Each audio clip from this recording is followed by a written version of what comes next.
You're listening to a mini episode of the Practical Permaculture Podcast. Welcome to another mini episode. This one's going to be fast and furious because I've got a lot of tips. We are talking about maximum food production, how to plan for a highly productive garden. I know a lot of people get into homesteading because they want to provide a large proportion or all of their food needs for themselves, their family, and their community. Sometimes they also want to barter, swap, trade, sell produce. So it's really important that we think about and plan how to get the best yield from our gardens. So some things to consider when planning your garden. One, start with soil health. That's one of the most important things. You're not going to have good quality or high yields if you are not looking after your soil. So most soils can be greatly improved with some organic matter, whether that's manure, compost. These kinds of things are really, really good for our garden. Organic matter is rich in beneficial microbes that make the nutrients in soil more available to the plant roots. It improves soil structure, it helps retain moisture, and it can help with soils that are prone to waterlogging, such as clay, to drain more easily. With organic matter, you can dig it in and mix it through. If you're doing no dig, you can put it on the top layer and all the worms and things will bring that down. Or the other thing you can do is pocket plant, which is what I do with a lot of my things that are just starting out because my soil isn't the best here. So I pocket plant in really good aged compost to give those plants a head start. A lot of fruit trees in particular love this. Number 2 is careful planning of your patch.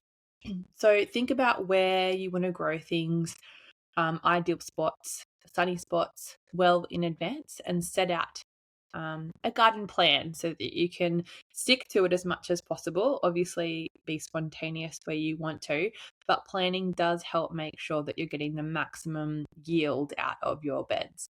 The other thing is don't leave spaces bare. Cover as much of the area as you can with plants, and you will be able to get a really high yield that way. And only grow things that you really like to eat. There's no point planting kale if you're not going to eat it. It's just a waste of space. So consider what you like to eat, but also think about the number of things that you need in your garden. So don't plant 10 zucchini plants when one or maybe two will be more than sufficient because it's a high yield crop. Polyculture. So polyculture is sowing multiple crops or interplanting. So you might have some tomatoes growing, and then in the understory you can plant some onions, or planting a row of spinach beneath your climbing beans. Interplanting radishes with your cabbages. Lots of things grow happily together. So have a think about how you can layer your garden. Integrate, don't segregate, and stack functions in your garden and in your beds. One great example of this, which I was petrified to do, was to let beans climb over your winter fruit trees so that they have something to grow on. I just thought it would kill the fruit tree, but no, it's fine. Our permaculture teacher also grew raspberry canes underneath his apples in winter. There's lots of ways you can stack function and get multiple crops out of one space.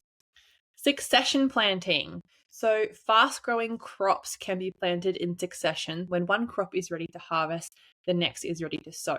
So in your greenhouse, you can prepare the next crop that's about to go in and plant seedlings so that you don't have big gaps in between your crops.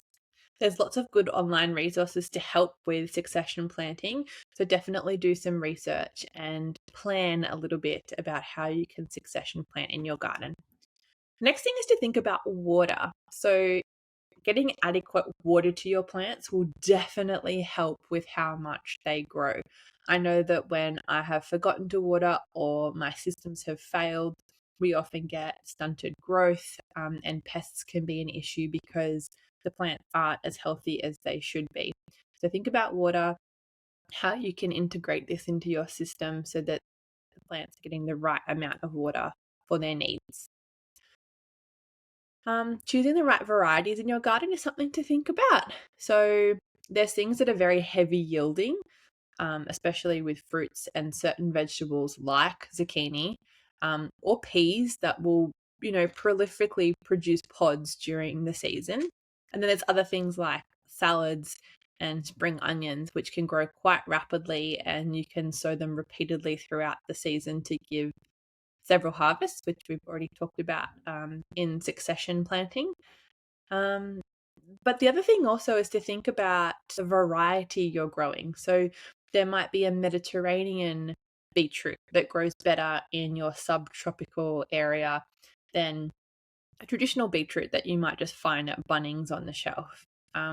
Especially when you're talking about arid zones or tropical zones, look to other parts of the world that have the same climate as you, such as Asia for those tropical areas in Australia.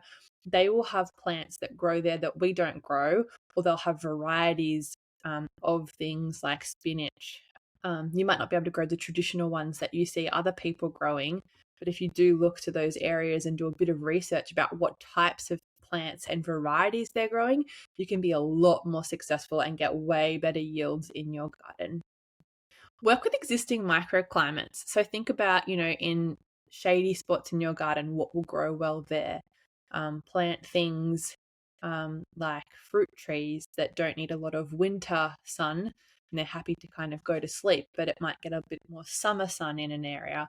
They're often underutilized areas of your garden and places where you could put crops that you had not thought about before. So have a look at microclimates in your garden and how you can utilize them to the best of your ability. Think about perennials, things like asparagus, strawberries, artichokes, rhubarb. These things will come again and again and again.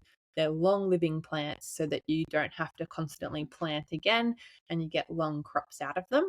Also, cut and come again things that aren't perennials, but you can treat them like perennials, such as kale, where you can have a kale tree and just harvest the bottom leaves and let it grow, and maybe even overwinter into the next season and get 2 seasons out of that crop.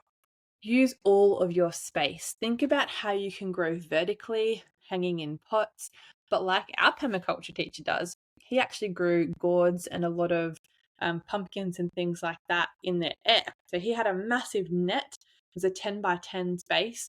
So he ended up having a massive growing area with his goats underneath. So where he couldn't traditionally grow something because the goats would have eaten it, the net was high enough off the ground that the goats couldn't get to it, and he could still utilize that space for a growing area. So he had an extra 100 meters squared of growing space by growing up in the air on a net. So think about how maybe you can do that on trellises or verandas, places like that. I mean, a veranda might not be the best place to grow pumpkins because one might fall and hit you on the head, but there are spaces that we are underutilizing in our garden. So think about all the space that you have and how you can use it more effectively. The next thing is to grow all year round and to think about how you can extend your growing season. So by starting vegetables off in the warmer greenhouses or cold frames or sunny windowsills, we can prolong our growing season. And when the weather warms up enough, we can plant them out, giving them a head start to other things that we might just be sowing outdoors. Tender crops such as tomatoes, cucumbers, and chilies can be sown weeks ahead so that they're ready to plant after frosts have passed. But also outside, you can start warming up your soil by covering it with row cloths or cloches, plastic, and horticultural fleece to start warming the ground up. Or, like I mentioned, cold frames, they're a great way to create warmer little microclimate areas in your garden. Or hotbeds is something I've been learning about that Hugh Richards does on his YouTube. So have a look at those options. It might help prolong your growing season depending where you live. And my last tip, which might seem counterintuitive, but plant some flowers. You might be thinking, why take up valuable growing space with flowers? But flowers will help increase pollination and getting pollinating insects, whether that be bees or hoverflies or dragonflies or butterflies or whatever it is, into the garden, which will actually increase your yield. So even though you're taking up space by planting flowers that could be used for growing food, you can increase the yield of the things that are already there by planting some flowers. So don't discount the fact that flowers would be a very beneficial addition to your garden space. And really, a garden that's productive and has these elements can be places of great beauty. So have a think, plan your garden, and give it some care and some thought, and you'll be able to get more produce and more yield from your garden over a longer period of time. I hope these tips help. And as always, if you have any other tips, we'd love to hear from you.